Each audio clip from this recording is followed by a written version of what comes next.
মনে করেন আপনার কাছে একটা লাইট আছে যেটা 30 ভোল্ট 20 মিলি অ্যাম্পিয়ার কারেন্টে চলে। এখন এই রিকোয়ারমেন্টের উপর বেস করে আপনাকে একটা পাওয়ার সাপ্লাই ডিজাইন করতে হবে। আজকের ভিডিওতে আমি দেখাবো কিভাবে নিজের রিকোয়ারমেন্ট অনুযায়ী একটি পাওয়ার সাপ্লাই ডিজাইন করা যায়। ইলেকট্রিক্যাল বা ইলেকট্রনিক্স যে ডিভাইসই আমরা ব্যবহার করি না কেন, আমাদের অবশ্যই তার জন্য একটা পাওয়ার সাপ্লাই দরকার। আমরা সাধারণত এসএমপিএস, ট্রান্সফরমার বেস অথবা ট্রান্সফরমার লেস এই 3 ধরনের পাওয়ার সাপ্লাই ব্যবহার করে থাকি। এই এক ধরনের পাওয়ার সাপ্লাইয়ের এক ধরনের সুবিধা বা অসুবিধা থাকে। মনে করেন আপনি 27 ভোল্ট 60 মিলি অ্যাম্পিয়ারের একটি লাইট বা ছোটোখাটো একটি ডিভাইস তৈরি করলেন। এই 20-30 টাকার একটি ছোট্ট লোডের জন্য আপনি নিশ্চয়ই 150 বা 200 টাকার একটা এসএমপিএস বা ট্রান্সফরমার বেস পাওয়ার সাপ্লাই ব্যবহার করবেন না। আর যদি ব্যবহার করেও থাকেন তাহলে সেটা কস্ট এফিশিয়েন্ট হবে না। আপনার লোড যদি অল্প কারেন্ট নিয়ে থাকে তাহলে এই ধরনের একটি ট্রান্সফরমার লেস পাওয়ার সাপ্লাই আপনার জন্য ভালো চয়েস হতে পারে। এতে আপনার খরচ এবং জায়গা দুটোই কম লাগবে। আজকের ভিডিওতে আমি ট্রান্সফরমার লেস পাওয়ার সাপ্লাই সম্পর্কে একদম A to Z আলোচনা করব। এই পাওয়ার সাপ্লাইয়ের মূল কম্পোনেন্ট হলো একটি মেটালাইজড পলিস্টার ফিল্ম ক্যাপাসিটর, যেটাকে আমরা সাধারণত পিএফ ক্যাপাসিটর বলে থাকি। এই ক্যাপাসিটরের ক্যালকুলেশন সহ কোথায় কত মানের কম্পোনেন্ট বসাতে হবে এবং প্রত্যেকটি কম্পোনেন্ট সম্পর্কে একদম বিস্তারিতভাবে আলোচনা করব এই ভিডিওতে। অবশ্যই ভিডিওটি না টেনে দেখতে হবে, কারণ ভিডিওর বিভিন্ন জায়গায় বিভিন্ন ধরনের ইনফরমেশন দেওয়া আছে। আমি বাঁধন এবং আপনারা দেখছেন বাঁধন 360। চলুন ভিডিওটি শুরু করা যাক। প্রথমেই বলে রাখি, ব্যাটারি বা এসএমপিএস জাতীয় পাওয়ার সাপ্লাইয়ের ক্ষেত্রে আউটপুট ভোল্টেজ ফিক্স থাকে এবং কারেন্ট ফিক্স থাকে না। কিন্তু এই ধরনের ট্রান্সফরমারলেস পাওয়ার সাপ্লাইয়ের ক্ষেত্রে বিষয়টা পুরোপুরি উল্টো। এই ধরনের পাওয়ার সাপ্লাইয়ে আউটপুট কারেন্ট ফিক্স থাকে কিন্তু আউটপুট ভোল্টেজ ফিক্স থাকে না। এই কথার অর্থ আস্তে আস্তে ভিডিওর মধ্যে বুঝতে পারবেন। এবার আসি মূল ভিডিওতে। আপনি যখন 2 ভোল্টের একটা ব্যাটারির সাথে 2 ভোল্টের একটা এলইডি কানেক্ট করবেন, তখন এলইডিটি তার প্রয়োজন অনুযায়ী ব্যাটারি থেকে কারেন্ট নিতে থাকবে। কিন্তু যখন 2 ভোল্টের এলইডির সাথে 5 ভোল্টের সাপ্লাই কানেক্ট করবেন, তখন বাড়তি 3 ভোল্ট এলইডির ভিতর দিয়ে প্রয়োজনের অতিরিক্ত কারেন্ট প্রবাহ করার চেষ্টা করবে, যার ফলে লোডটি নষ্ট হয়ে যাবে। এই অতিরিক্ত কারেন্টকে বাধা দেওয়ার জন্য আমরা রেজিস্টর ব্যবহার করি। রেজিস্টরের মান নির্ণয় করার সূত্র হচ্ছে supply voltage minus load voltage divided by load current. Load voltage মানে লোড কত ভোল্টে চলে বা লোড চলার জন্য কত ভোল্ট দরকার। লোড কারেন্ট মানে লোডের কত এম্পিয়ার কারেন্ট দরকার। এখানে সাপ্লাই বা ব্যাটারি হলো 5 ভোল্ট এবং এলইডি এর ভোল্টেজ হচ্ছে 2 volt divided by 20 milli ampere current. আমি 20 মিলি অ্যাম্পিয়ারকে 0.02 এম্পিয়ার লিখেছি, কারণ উপরে ভোল্টেজ এবং নিচে এম্পিয়ারের মানগুলো বসাতে হয়। আর মিলি অ্যাম্পিয়ারকে অ্যাম্পিয়ারে নিতে চাইলে মিলি অ্যাম্পিয়ারকে 1000 দিয়ে ভাগ করতে হয়। ক্যালকুলেশন করার পর অ্যান্সার আসলো 150 ওহম। রেজিস্টরের ওহমিক ভ্যালুর সাথে ওয়াটের ভ্যালু জানাটাও জরুরি। কম ওয়াটের রেজিস্টর লাগালে রেজিস্টর পুড়ে নষ্ট হয়ে যায়। রেজিস্টরের পাওয়ার বা ওয়াট বের করার জন্য 3টি সূত্র আছে। আমি প্রথম সূত্রটি ব্যবহার করছি। ক্যালকুলেশনের পর অ্যান্সার আসলো 0.6 ওয়াট, অর্থাৎ এখানে একটা কোয়ার্টার ওয়াটের রেজিস্টর লাগালেই হবে। কিন্তু ভোল্টেজ যদি হয় 230, তখন 114 কিলো ওহম এবং 45 অর্থাৎ প্রায় 5 ওয়াটের একটা রেজিস্টর লাগাতে হবে, যা প্রায় আমাদের রান্নাঘর বা বাথরুমে লাগানো 5 ওয়াটের একটা এলইডি লাইটের সমান কারেন্ট খাবে। একটা ছোট্ট এলইডি জ্বালানোর জন্য আমরা নিশ্চয়ই এত বড় ওয়াটের রেজিস্টর ব্যবহার করব না। লোড যদি আরেকটু বড় হয় তাহলে এই রকম বিশাল আকারে একটা রেজিস্টর বসাতে হবে, যা বিশাল একটা সমস্যার বিষয়। এই সমস্যার সমাধানের জন্য আমরা ছোট্ট একটা পিএফ ক্যাপাসিটর ব্যবহার করতে পারি। ক্যাপাসিটরের ধর্ম হচ্ছে এটা ডিসি কারেন্টকে বাধা প্রদান করে এবং এর ভিতর দিয়ে প্রবাহিত হতে দেয় না, কিন্তু এসি কারেন্টকে প্রবাহিত হতে দেয়। আবার এসি কারেন্টের ফ্রিকোয়েন্সি যত বেশি হবে, ক্যাপাসিটরের ইন্টারনাল রেজিস্ট্যান্স তত কম হবে। আবার ফ্রিকোয়েন্সি যত কম হবে, ক্যাপাসিটরের ইন্টারনাল রেজিস্ট্যান্স তত বেশি হবে। অর্থাৎ এসি কারেন্টের ফ্রিকোয়েন্সির উপর ক্যাপাসিটরের রেজিস্ট্যান্স নির্ভর করে। এই ক্ষেত্রে ক্যাপাসিটরের রেজিস্ট্যান্সকে বলা হয় ক্যাপাসিটিভ রিঅ্যাক্ট্যান্স, যাকে এক্সি দ্বারা প্রকাশ করা হয়। আমি যেহেতু একটা AC two DC power supply বানাবো, তাই এখানে ক্যাপাসিটরের পরে একটা ব্রিজ রেকটিফায়ার বসাতে হবে। ক্যাপাসিটর অতিরিক্ত ভোল্টেজকে ডিসিতে কনভার্ট করবে এবং ব্রিজ রেকটিফায়ার এসিকে ডিসিতে কনভার্ট করবে। রেকটিফায়ারের আউটপুটে পালস সেটিং ডিসি পাওয়া যায়। ব্রিজ রেকটিফায়ার বা পালস সেটিং ডিসি সম্পর্কে জানার জন্য আমার এই ভিডিওটি দেখতে পারেন। পালস সেটিং ডিসিকে ফিল্টার করে পিওর ডিসিতে কনভার্ট করার জন্য একটা ফিল্টার ক্যাপাসিটর বসাতে হয়। এখন এই সার্কিটে আপনি যদি লোড কানেক্ট করেন তাহলে আপনার লোডটি জ্বলবে ঠিকই, কিন্তু এখনও অনেক কাজ বাকি আছে। সাপ্লাই অফ করে দেওয়ার পরেও ক্যাপাসিটর চার্জ ধরে রাখে, সেজন্য প্লাগ খুলে ফেলার পরেও যদি কোনোভাবে ক্যাপাসিটর বা প্লাগের গায়ে হাত লাগে তাহলে আপনি প্রায় 300 ভোল্টের শক খেতে পারেন। এতে মানুষের বড় ধরনের ক্ষতি হতে পারে। তাই প্লাগ খুলে ফেলার পর ক্যাপাসিটর যেন আপনা আপনি ডিসচার্জ হতে পারে সেজন্য ক্যাপাসিটরের প্যারালালে একটা রেজিস্টর লাগাতে হয়। একে বলা হয় ব্লিডার রেজিস্টর। এর মান 1 মেগাওহম থেকে বা তার কাছাকাছি রাখলে ভালো হয়, কারণ এই রেজিস্টরের মান কম হলে এর ভিতর দিয়েও কারেন্ট ফ্লো হবে, যার ফলে কাঙ্ক্ষিত কারেন্টের চেয়ে বেশি কারেন্ট আপনার লোডে যাবে। আর এ ধরনের একটা সাপ্লাইয়ের ক্ষেত্রে কারেন্টের কম বেশি একটা বড় ধরনের সমস্যা। এই সমস্যার পর আপনি আরেকটি নতুন সমস্যা ফেস করবেন। ক্যাপাসিটরের একটা ধর্ম হচ্ছে চার্জ শূন্য অবস্থায় ক্যাপাসিটরকে সাপ্লাইয়ের সাথে কানেক্ট করলে ক্যাপাসিটর কয়েক মিলি সেকেন্ডের জন্য শর্ট সার্কিটের মতো আচরণ করে। তাই এই সার্কিটকে সাপ্লাইয়ের সাথে কানেক্ট করলে সার্কিটের মধ্যে খুব অল্প সময়ের জন্য একটা কারেন্টের স্পাইক আসবে, যা আমাদের লোডকে নষ্ট করে ফেলতে পারে। এই ইনরাশ কারেন্টকে লিমিট করার জন্য আমরা ক্যাপাসিটরের সিরিজে একটা অল্প ওহমের রেজিস্টার ব্যবহার করি। এই রেজিস্টারের মান 10 থেকে 50 ওহমের মধ্যে রাখলে ভালো হয়, কারণ এই রেজিস্টারের মান বেশি হলে আপনার লোড কাঙ্ক্ষিত কারেন্ট পাবে না। সেজন্য আমি 10 ওহম হাফ ওয়াটের একটা রেজিস্টার ব্যবহার করেছি। এখন সার্কিটটা মোটামুটি কমপ্লিট, তবে নিরাপত্তার জন্য আপনি চাইলে একটা সুইচ এবং একটা ফিউজ ব্যবহার করতে পারেন। এখন সার্কিট কমপ্লিট, এবার শুধু এই ক্যাপাসিটরের মান ক্যালকুলেশন করতে হবে। বোঝানোর জন্য আমি আগে সার্কিটটা ডিজাইন করেছি, তারপর ক্যালকুলেশন করছি। তবে বাস্তবে আগে ক্যালকুলেশন করে তারপরে সার্কিট অনুযায়ী কম্পোনেন্টগুলোকে কানেক্ট করতে হবে। ক্যালকুলেশনে যাওয়ার আগে একটা কথা বলে রাখি, ব্যাটারি বা এসএমপিএস পাওয়ার সাপ্লাইকে সাধারণত কোনো স্পেসিফিক লোডের জন্য ডিজাইন করা হয় না। অর্থাৎ 12 ভোল্টের ব্যাটারির সাথে আমরা 12 ভোল্টের যে কোনো লোডকে কানেক্ট করতে পারি, কিন্তু এই ধরনের ক্যাপাসিটর ড্রপার সার্কিটকে যে কোনো একটা স্পেসিফিক লোডের জন্য ডিজাইন করা হয় এবং ফিক্সডভাবে সেই লোডের সাথে লাগিয়ে রাখতে হয়। তাই এই সার্কিট ক্যালকুলেশনের সময় লোডের ভোল্টেজ ও কারেন্ট এবং সাপ্লাই লাইনের ভোল্টেজ ও ফ্রিকোয়েন্সি জানতে হবে। আমি এখানে 10টা এলইডি সিরিজে লাগিয়েছি। প্রত্যেকটা এলইডি এর দরকার 2.7 ভোল্ট এবং 63 মিলি অ্যাম্পিয়ার কারেন্ট।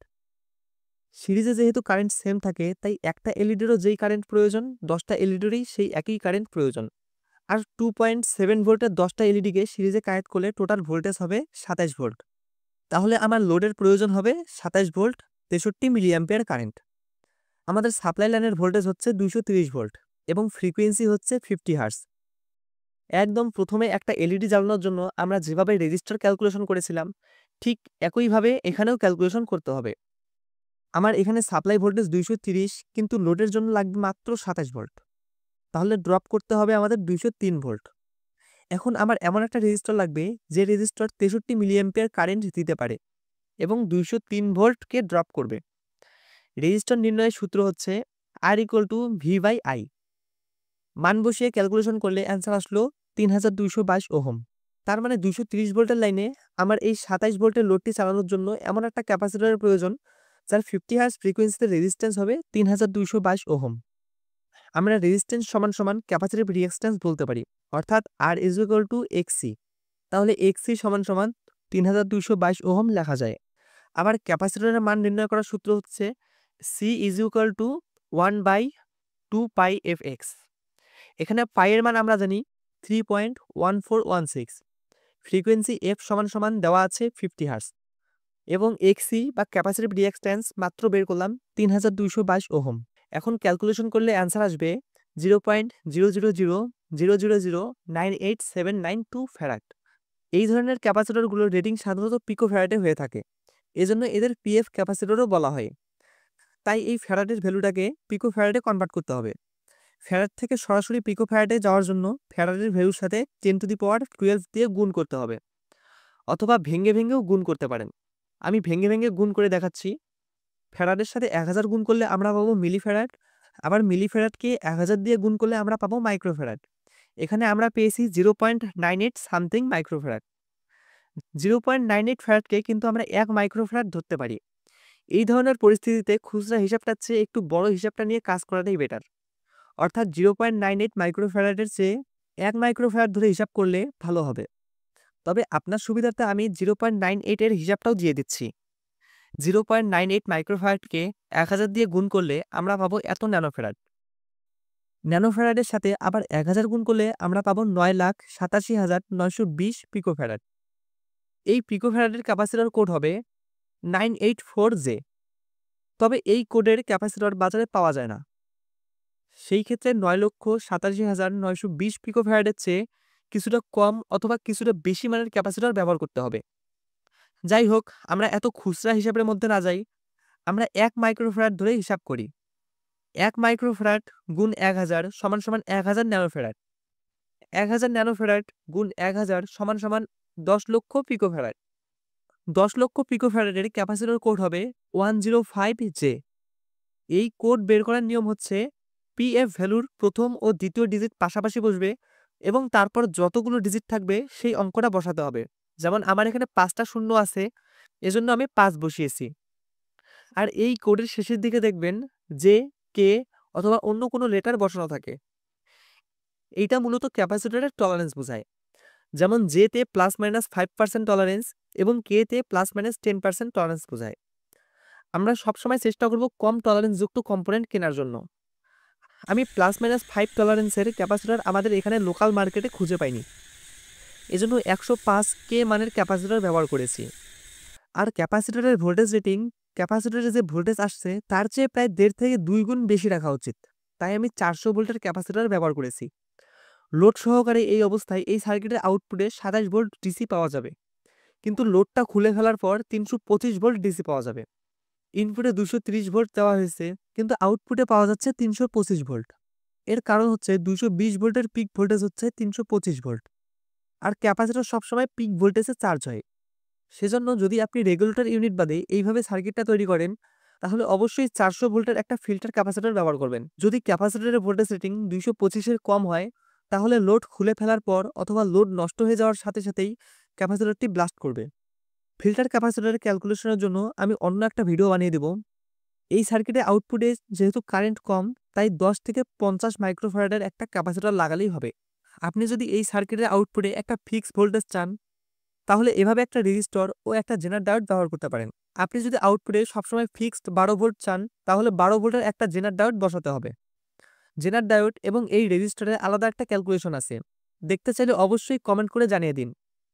জেনার ডায়োড ছাড়াও আপনি চাইলে এখানে একটা ভোল্টেজ রেগুলেটর আইসি ব্যবহার করতে পারেন। তবে আপনার সার্কিটের আউটপুট কারেন্ট যদি 100 মিলি অ্যাম্পিয়ারের চেয়ে কম হয়, সেই ক্ষেত্রে এই আইসির আউটপুটে আপনি কাঙ্ক্ষিত ভোল্টেজ পাবেন না।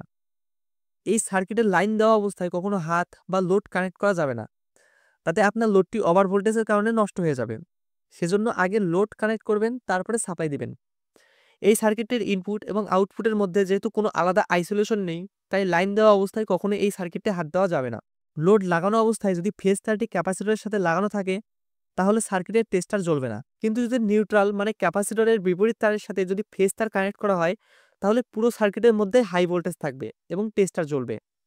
আমি আবারও বলছি, লোড সহ অথবা লোড ছাড়া কখনোই লাইন দেওয়া অবস্থায় এই সার্কিটে হাত দেওয়া যাবে না। এবং এই সার্কিটকে এমন জায়গায় ব্যবহার করবেন যেখানে কোনো বাচ্চা বা অন্য কেউ হাত দিবে না। আর এই ধরনের সার্কিট ডিজাইন করা হয় সর্বোচ্চ 100 থেকে 200 মিলি অ্যাম্পিয়ার কারেন্টের জন্য। আপনার লোড যদি এর চেয়ে বেশি কারেন্টের হয়, তখন লোডটি ঠিকঠাক মতো চলবে না এবং লোডের ইনপুটে ভোল্টেজ খুব কম দেখাবে। এই সার্কিটটি নিয়ে রিসার্চ করার সময় আমি এক জায়গায় একই রকমের ক্যালকুলেশন এবং ভ্যালু পেয়েছি। কোনটা আসল এবং কোনটা নকল বুঝতে পারতেছিলাম না। সেজন্য আমার বাসায় যতগুলো ট্রান্সফরমারলেস পাওয়ার সাপ্লাই ডিভাইস আছে, আমি সবগুলো খুলে খুলে নিজের হাতে প্র্যাকটিক্যাল করে দেখেছি। আলাদা আলাদা কম্পোনেন্ট এবং লোড বসিয়ে ক্যালকুলেশন করেছি। এই সার্কিটটা নিয়ে এক্সপেরিমেন্ট করার সময় একবার হাই ভোল্টেজের কারেন্টের শকও খেয়েছি। প্রায় একটানা 2 সপ্তাহ কাজ করার পর আমি এই সার্কিটের প্রপার ক্যারেক্টারিস্টিক বুঝতে পেরেছি। যাই হোক, সব পরিশ্রমের উদ্দেশ্য হলো আপনাদের সামনে সহজে সঠিক তথ্যটা উপস্থাপন করা, যাতে আমিও কিছু শিখাতে পারি এবং আপনারাও কিছু শিখতে পারেন। ভিডিওটি যদি ভালো লেগে থাকে তাহলে অবশ্যই একটা লাইক, কমেন্ট এবং চ্যানেলটি সাবস্ক্রাইব করে পাশে থাকা বেল আইকনটি অন করে দিন, যেন পরবর্তীতে আমার আপলোড দেওয়া প্রত্যেকটা ভিডিও সবার আগে আপনার কাছে পৌঁছে যায়। আজকের মতো এ পর্যন্তই। সবাই ভালো থাকবেন, সুস্থ থাকবেন। ধন্যবাদ।